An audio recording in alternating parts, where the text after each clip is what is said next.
4 men, a tiny boat, and a gale of a storm. Perhaps you've seen the promos to The Finest Hours and thought, yeah, right, the Disney version of The Perfect Storm. Okay, yes, this is from Disney, and yeah, it's a true story. But much like the men in that boat, the movie has a job to do, and gets it done. You know, they're saying this is going to be the biggest storm that ever hit the East Coast. February 1952, a massive nor'easter is bearing down on the New England coast, and out in the sea, a tanker is set to split in half. What makes The Finest Hour work is how this true-life tale also divides its time. First, the story of the men who took the tiny 36-foot Coast Guard boat into the gale. The man in there don't know what he's doing. He's sending you out to die. In the Coast Guard, they say you gotta go out. They don't say you gotta come back in. And the second story, the ingenuity of the men. I want you to go up on deck and have a look.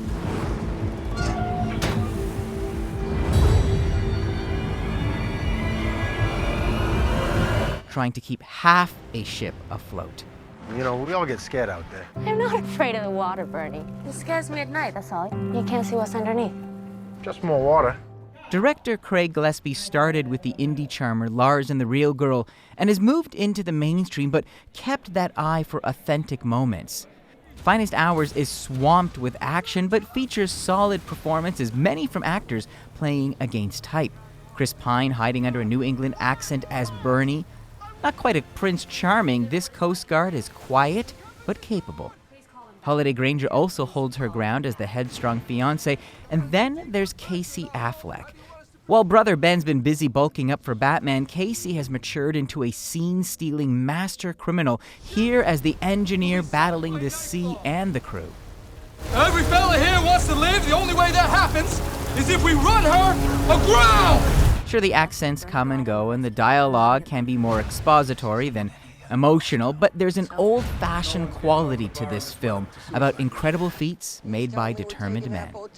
So I'm watching this film, watching the way the men are battling the elements, the ocean, and I was swept away by the story. I think it works, and I think it works even better than another movie about a similar kind of endurance tale, The Revenant. Well, that movie overreaches, never stopping to remind us of the character's agony. This movie, The Finest Hours, is focused on the mission.